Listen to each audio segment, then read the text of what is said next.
Hello everyone, my name is History Nuggets, and today we are going to be talking about the Middle Kingdom of Egypt, also known as the period of reunification. After the collapse of the Old Kingdom of Egypt, Egypt went through horrible political power and decentralization.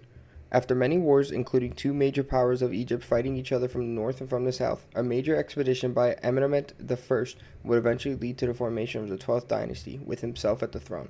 The 12th dynasty of Egypt began with pharaohs keeping their army, as well as making sure to keep the defense of the kingdom during major expeditions. During this period of Egypt, however, little attacks occurred, sticking to more defensive routes.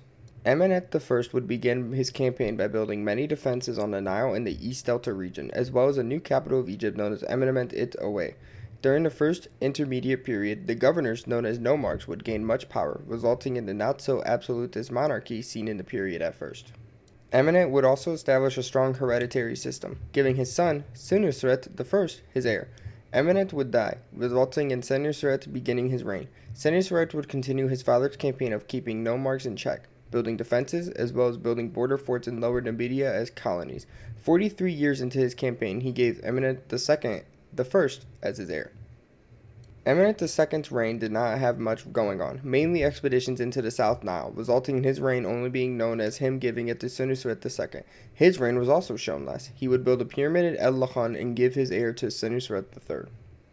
Senusret III saw the absolute height of the Middle Kingdom. With his excellent military leadership, he saw massive military campaigns into Upper Numidia, winning all four campaigns, building massive forts, as well as forming true borders in Semna. He would launch a fifth campaign but failed due to the Nile being too low. A possible campaign also occurred in Palestine during this time. Senusret III also saw many reforms in the central government, creating administrative districts as well as making the nomarchs' power begin to dwindle, resulting in a central government finally returning to Egypt.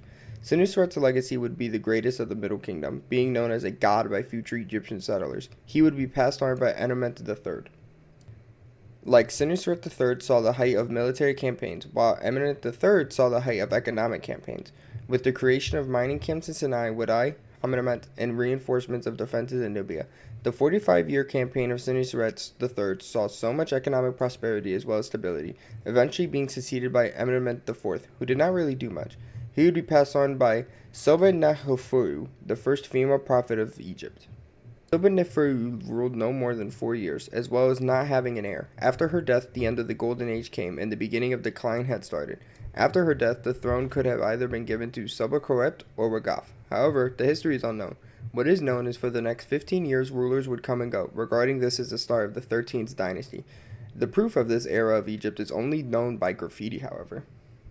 After this era, a series of actual successful rulers began, the strongest being Neferhotep I, who ruled for 11 years and maintained full control of Egypt, Numidia, and the Delta. During his reign, however, the cities of Zeus and Alpharez began governing themselves, as well as revolts in Avaris occurring, resulting in the formation of the 15th dynasty and the rise of Sobekneferhotep IV. This would be followed up by Sobekneferhotep V, Waribi Abiu, and then Menefre I. All of these kings would not change much of the Middle Kingdom, and with the continuous risings in southern Egypt, the end of the Middle Kingdom of Egypt came, and the start of the second intermediate period began.